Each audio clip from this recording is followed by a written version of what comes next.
Face reality, people. Movies are dead. Games are dead. Narrative? Dead. Media is nothing but neural trigger response and viral conditioning. Wait, what are you two talking about? I don't know. Bro. It's like You have have a- servants. The servants have servants. They, so yeah, you have a car, but like this. Oh shit! No gas. There's no gas in existence though, but we have a car. So we're gonna have 4 human beings carry this motherfucker across country every day, bro. He's rats.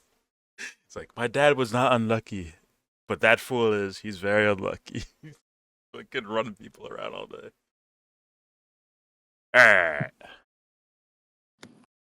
We have just watched The Twilight Samurai from 2002.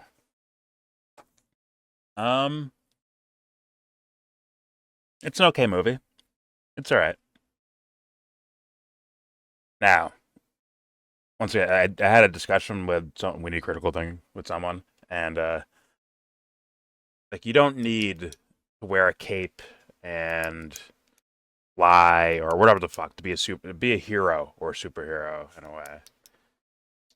Like you can just be a regular guy. Like I think there's a lot of movies out there that are not superpower based where the guy's like, oh, you're basically like a hero. You're a hero, right? That works for me. In this movie, I'm not sure I'm gonna call Saibe that or Twilight. Let's call him Twilight. I don't think he's a hero character. I think he's an interesting character and a complicated character for sure. I don't know if I call him a hero though. I mean, he stood up for the girl, right? Because of her drunk husband that like beat her and shit, and then the brother helped get a divorce. Yeah. Brother went to some court or some shit and got a divorce done, but this dude was still hassling her and hassling their family, and Twilight went in there and fucked them up for it without killing him too. I was like, oh, okay, now I see where the movie's going. And then they kind of, I don't know, they kind of take it away, I think. Where, like, the reasons of why he's doing things are not necessarily heroic based. Like, he went to go fight this fucking master samurai savage motherfucker because he was ordered to. It's like, he was basically ordered to do it. It wasn't like a, I must stand up for the right thing no matter what type of shit, right? That's more of the hero thing to me. He's still an interesting character. Just, he's not, Neo. Or, whatever hero character. Evie from V for Vendetta. He's still interesting, though. I don't know. Like, it's just, like, weird seeing this guy where the once again, the drunk, wife-beating motherfucker, Tomome, is that her name? Her ex-husband. And he goes like, okay, I'll duel you tomorrow. We're going to have a duel tomorrow at whatever fuck o'clock, right? I'll see you tomorrow. We're going to fight each other. This fool shows up with a training stick, right? Or just some wooden stick or whatever. Because he's like, I use this so that when I fuck you up, I don't kill you. Like, maybe you break some bones, but it won't kill you. Thus, I'm like, oh, okay, this guy has some sort of principles or something of the fray. Although he did hold on to those principles, I think. Or kind of, right? In the last fight against that fucking master motherfucker, right? He's like, yo, I was going to let you go the whole time. I was going to let you run. But then he said the wrong shit to the wrong person, bro. What the fuck did he say? He said, fuck, what was he saying? That he was like, that all of a sudden this master guy is like, yeah, fuck you. I'm going to fight you now. Oh, it was a trick. He brought a wooden sword and he tricked him with it, right? bamboo sword. Yeah, he's like, oh, you're going to trick me? Oh, you're going to like build a butchery? Look at you, like a little sneak peek. You're going to fucking try to Sneak peek me, bro. Fuck you. I'm gonna fuck you up. So, and then that's where Twilight kills him in that last fight, which was pretty. The last fight was pretty cool until this fool, until they tried to do like a callback, of like, hey, use a short sword in this house because it's smaller, like there's no room, so thus his giant samurai sword, it'll be like he'll be at a disadvantage. And they literally have this fool swing his sword and hit the fucking ceiling and shit, and it stopped his sword. He's like, finally, I got you. Ugh. Gets fucking caught in the ceiling, like, ah, shit. I don't know. I thought that was silly as a way to conclude the fight, but for the most part, it was a all right fight. It was all right. It was kind of cool. It was okay. Very grounded, right? It wasn't like bullet time from the Matrix. I don't know. I thought the ending would be. I thought like, okay, maybe he's not a hero yet because he's going out here to deal with this guy because of the orders of someone else. Okay, that's not hero shit, right? But maybe he'll earn his stripes as a hero by the way he deals with them. Then they have a long conversation where Twilight realizes like, oh, this guy has lived a similar life to me, bro. Where it's like, we do all this shit for these other motherfuckers, bro, and they kind of treat us like shit, bro. Like this fool's like, yo, I'm not killing myself for these idiots, bro. Like I lived some dark shit in my life, and I followed their orders, right? He said the exact words of errand boy. Like, yeah, I was an errand boy too. I did all this shit for these motherfuckers, and now when shit goes down, they want me to kill myself. Fuck you. Like whoever enters this house, I'm fucking killing them, bro. I was like, okay, that's kind of savage. So I thought Twilight and this master guy like would really see each other. I think they did. Until he showed him like, oh no, this is a bamboo sword the whole time. It's like, oh, you're gonna try to fucking trick me? Fuck you. But I don't know. I don't know. I think I would have wanted something different to happen, especially in regards to the girl, right? Because he completed the task of killing this guy, and then boom, this girl's like, oh, or they do exposition, narrator exposition of the daughter, right, as at an older age.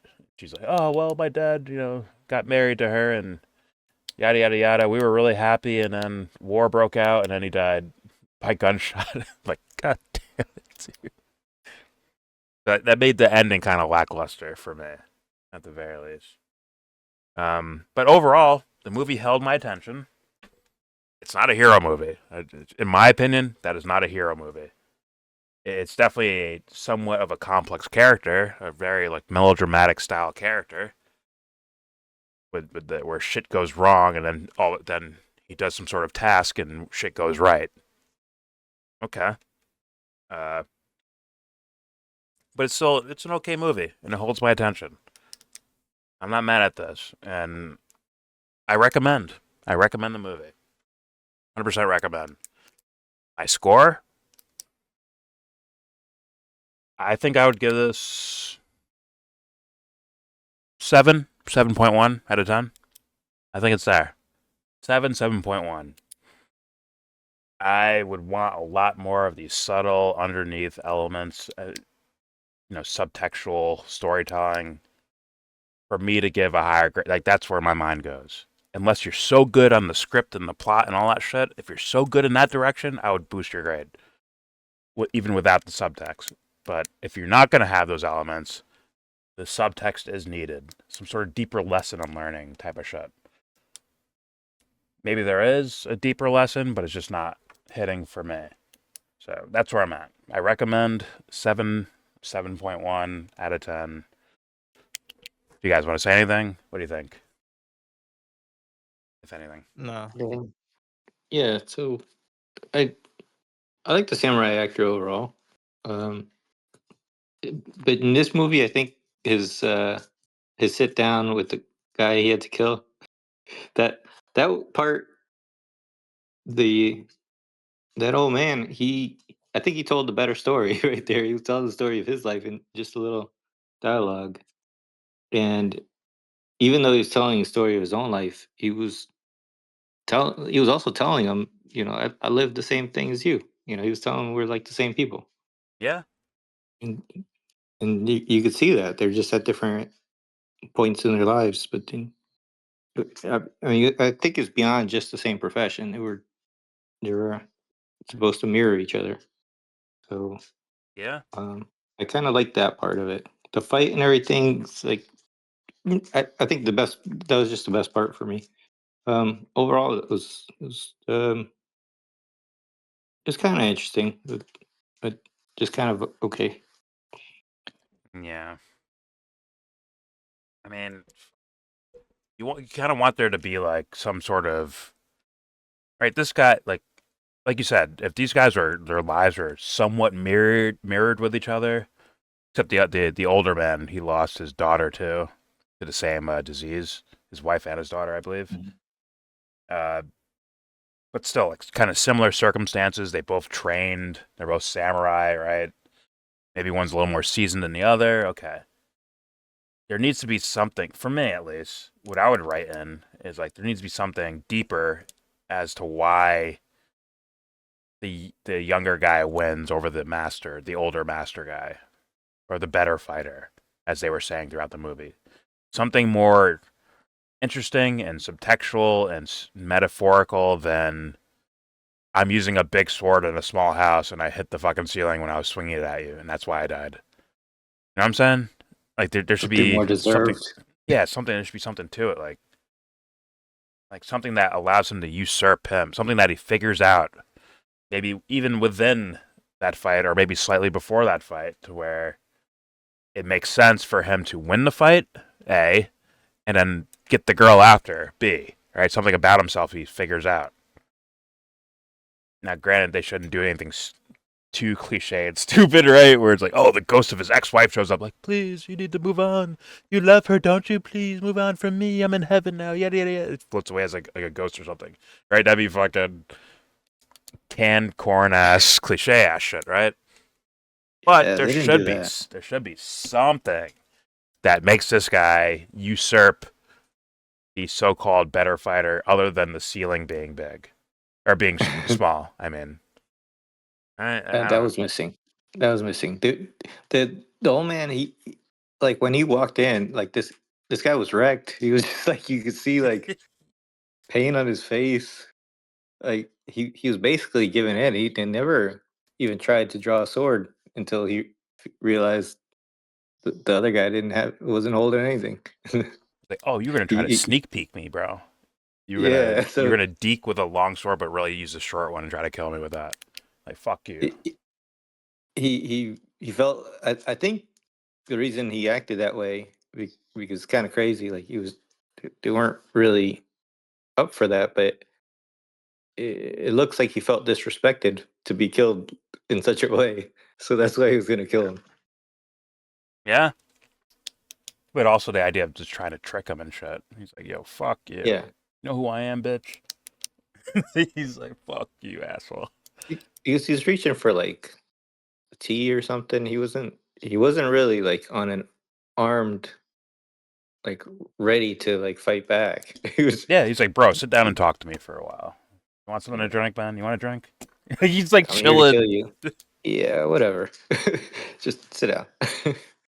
He's like, I'm gonna teach you a fucking lesson type shit. That's what it seemed like. Yeah. At first, I thought where they were going. Yeah. It's I interesting. didn't really get the whole thing with the girl and the wife. Like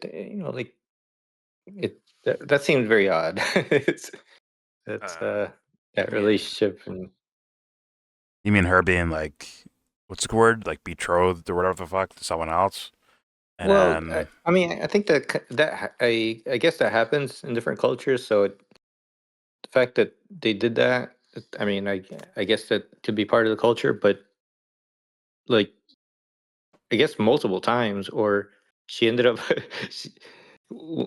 I guess he didn't accept initially, and then she accepted a marriage with some other dude, Yeah, because he and then he took too comes long. back. You know?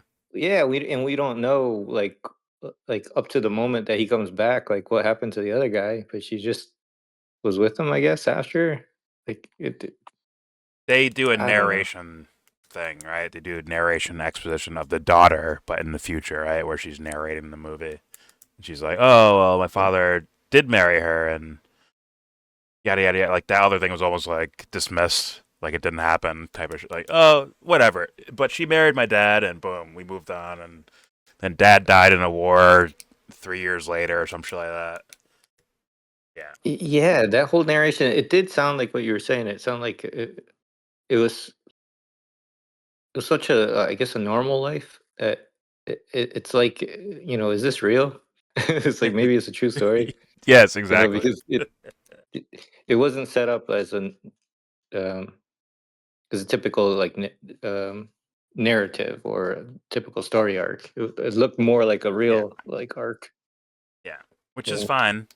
That is fine to me if someone does that with their movie. Even if it's like if it's make believe characters, like that's fine. I don't have a problem with that. Yeah.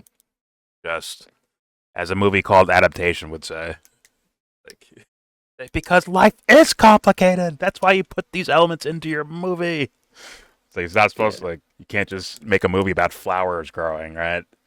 Like the drama of everything is a part of actual life. That's why it's included in the movies. Maybe it's microscoped onto, Mhm. but it's still a part of actual life. That's why those elements exist. But whatever. Go too far there. You recommend? Or anybody recommendations, scores, anyone they want to say?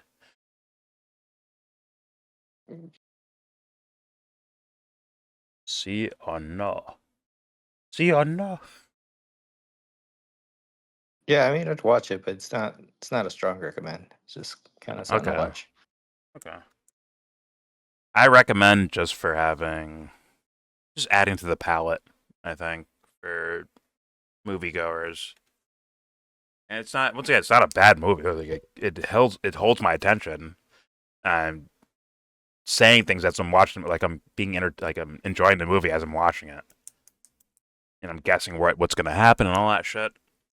But, not the greatest movie ever. Let's be honest. Sorry, weedy critical thing. Sorry. Hope I'm not hurting anyone's feelings, but it's still a solid movie. It's still solid. It's okay. That's all right. But all right, there you go. There's your review for the Twilight Samurai 2002. Enjoy it.